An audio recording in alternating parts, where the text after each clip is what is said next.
I don't work with a lot of females. I think I've worked with the most one each time. I'm at a supervisor. I'm an E8. The highest you can go in the Army is an E9. A lot of men won't respect a female in a leadership position. It's just the way it goes.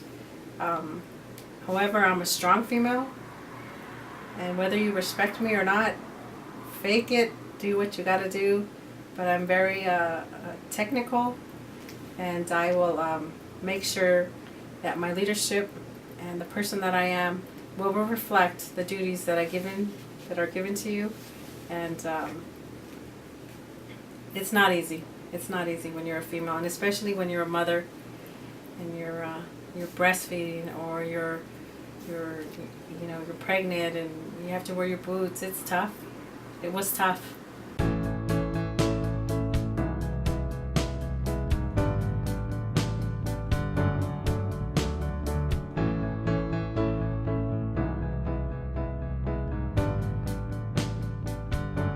I was extremely burned out. My grades weren't doing so well. I was extremely poor.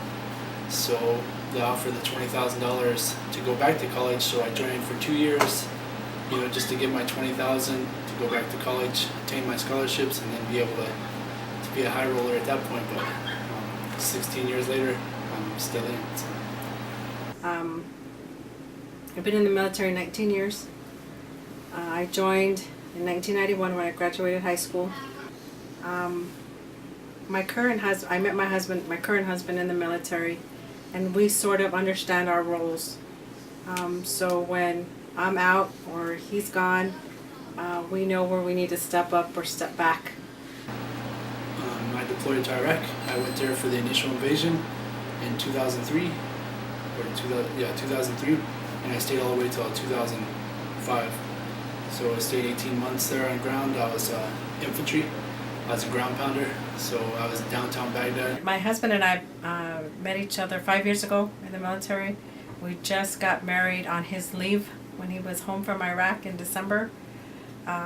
He got home in April, so we're still adjusting to him being home after being alone for a year.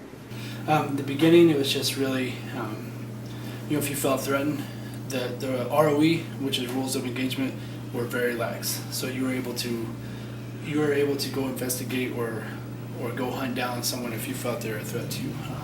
We were able to push people off the sides of the road, because they would pull up to you, they would stop your vehicle, and you would get sniped. They'd shoot sniper fire from you from the top. So we pushed them off. This last time, however, we weren't allowed to do that. With the coin from General Petraeus, coin meaning counterinsurgency. We were there to win the hearts and minds. We were there to give the country back to the Iraqis and let them, be a sovereign nation. When I'm home, my kids expect me. They know my uniform. When I'm home, it's Mama. We do the reading. I fall asleep sometimes in my kids' rooms, and that's tough too on my husband because he wants attention as well. She brought the kids back in to bed with her, and I think that was comfort for her, to have someone in the bed with her and the kids. So when I get back, I'm trying to have my own space and everything, and having to kick the kids back into the room, and they're not wanting to sleep. They're wanting to keep creeping back in here, and so there's no reintegration time, that you want to have with your wife after you've been gone for a while. And my husband and I still adjust to each other. Even knowing what we do on a daily basis, we still adjust to each other. But like in every family, every marriage, it takes work. It takes work to adjust to a family life, regardless. 10 kids, 1 kid, baby, no babies, a relationship is hard. The best is probably, they get to carry around guns. And they fight for our freedom. Most of the time. And another good part is we get to go to their work and play. And the bad part is they come home like at 5. sometimes, and then when they get home, we have to finish our homework and then go to bed, so we don't see him that much. During the first war, when they found all those millions of dollars with Saddam, but they gave that back to us to distribute into the community and try to help their economy. So we were paying people to come do odd jobs for us, whatever, and I had this Iraqi show up and he says, I need electricity. I said, can you wire something to the generator? He said, yes, mister, yes, sir, I can do electricity. He was decked out in a suit and everything, so we're sitting back there and all of a sudden I hear zzz, and about maybe 3-4 seconds later, I hear a screwdriver hit the floor and you hear it bouncing over, so I go around the back and this guy, his name's Ali, he's laying on the ground, you know, he about electrocuted himself. And so I was like, Ali, you said you do electric. He said, mister, I just need work. I'll do anything you say so. But when we got extended, they moved us to Bayat, to Baghdad International Airport. Well, I snuck Ali in there, and he opened up an internet store. He had bought like 20 those old little computer screens that are green or whatever, and he was extremely proud. Look, he always called me Andrew. He said, look, he said, I get internet. I said, Ali, I said, you're going to be rich now. You're going to be good, you know. We do better as a married military couple than most couples do, not knowing when they have to go and what they have to do. So I guess it's how you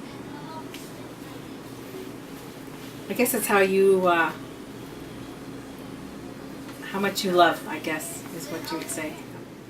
The biggest negative that I've had is that there's some times where I've missed my kids, lose a tooth and the tooth fairy doesn't show up,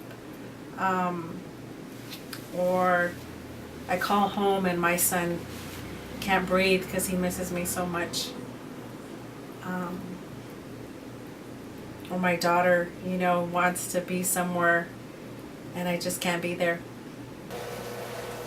We usually will come at night, and then so we'll just say goodnight, love you, and then we'll come in the morning and we'll say have a good day.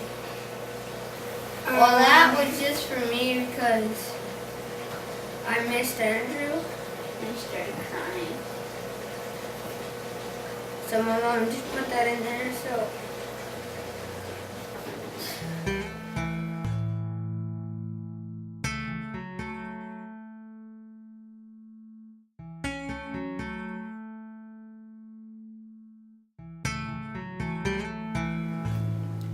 When I retire, my responsibilities will go from 130 soldiers to just 2 kids. So if I have to be the lunch lady at one of their high schools, being responsible for the bread, I'll do that, just so that they know that their mom is right there.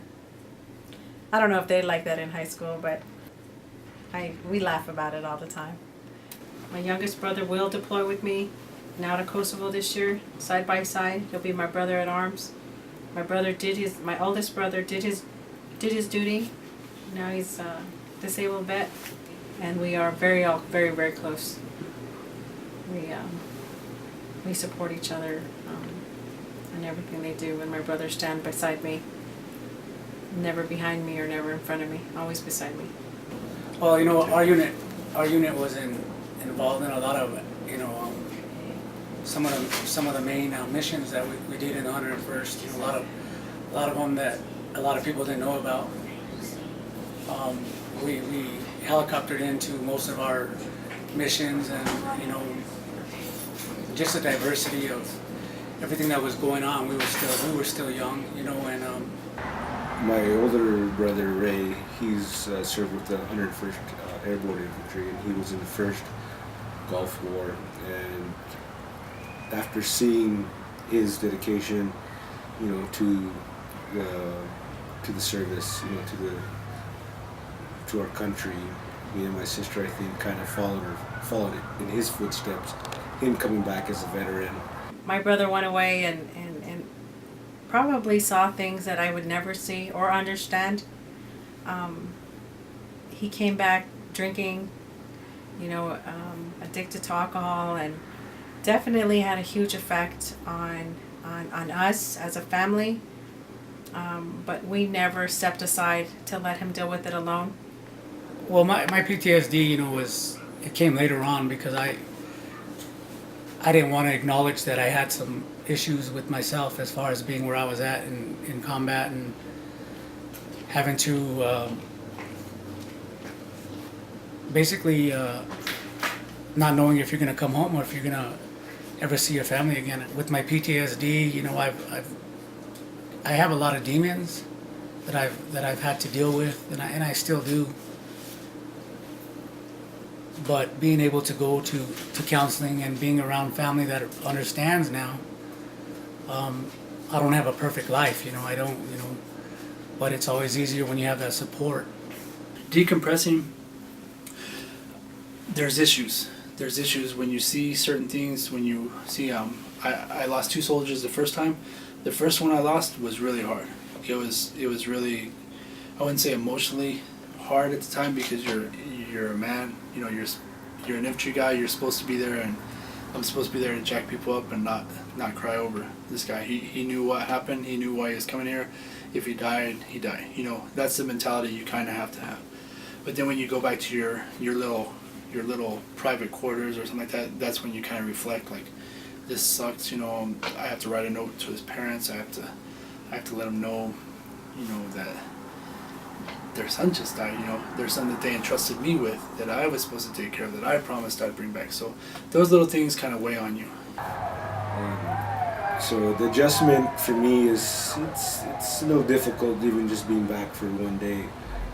You just have to start thinking in a different set of mind, being back to a father and a husband and family life. I think decompressing, coming back, to me, was everybody expecting you to be messed up. And I think that was the hardest thing. So, like, if I get mad at Anna, if I get mad at the kids, in the back of my mind, I'm like, well, I hope she don't think I'm just getting mad because I have PTSD, or, am I getting mad just because I've been in Iraq? No, I'm getting mad at the same stuff I got mad at before, but they forget that, but it's, basically when you go, from the day you go and the day you come back, it's, I'm trying to explain it right. What happens is those 365 days that you're gone, that was yesterday. 2 days ago I was here. So it's like you come back and expect everything to be almost exactly the same, but in all reality it's not. I've been able to kind of get a grip on my PTSD. I mean, I still have my moments of just being caught up in, like, wow, I remember that, and certain things will sometimes trigger me and bring me to a point of where I have to realize that I'm not there, I'm here. But getting through them is when you finally say, I made it through that, so I can make it through what I'm going through now. So I think that's the key to it. The things we try to teach the soldiers is, your wife's, your spouse has been taking care of the bills, they've been taking care of the kids. Don't go back there and just snatch the checkbook from her and say, hey, thank you, but I got it now. That's the things that you have to let go. I think the counseling they offer the soldiers when they return is tremendous. I think they do what they can and hope that all Americans just adjust, but I don't think you'll ever adjust to an experience you had somewhere else.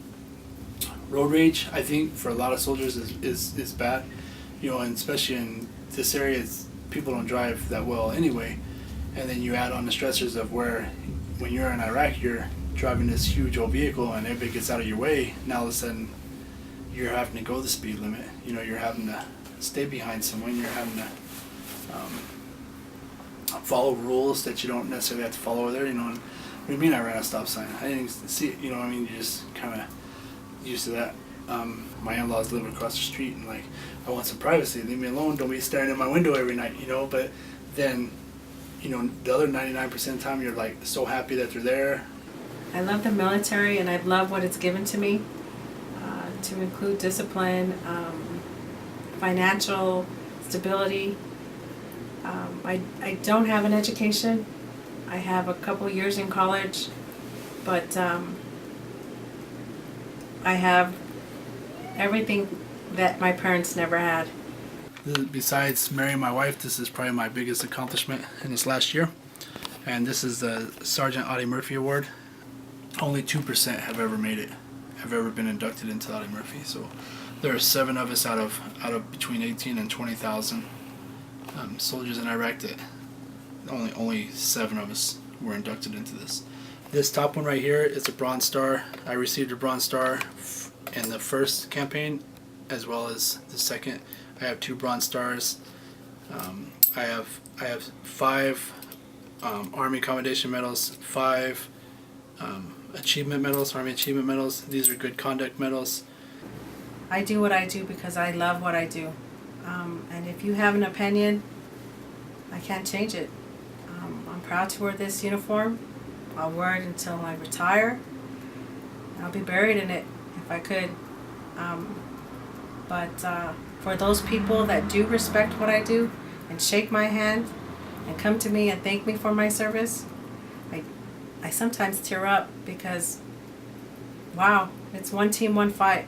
But there's a lot of people that will walk up to you and say thank you for your service, you know, and that's sometimes the greatest gratitude you can get is for someone that you don't know, is to walk up to you and see my vest, or sometimes going to high schools and talking about the military.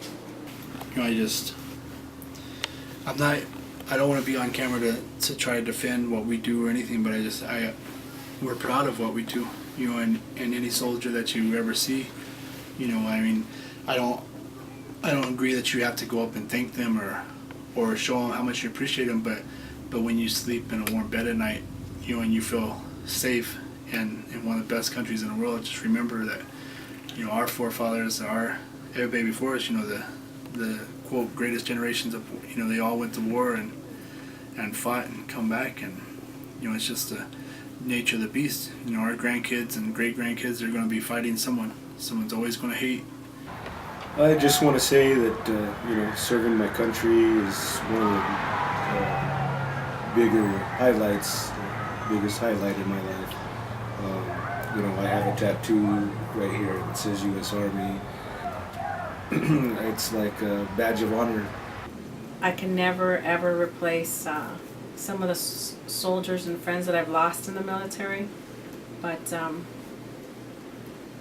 proud to be the person I am and the soldier that I am and the mother I am, with all that one decision in 1991, June 6th, right out of high school.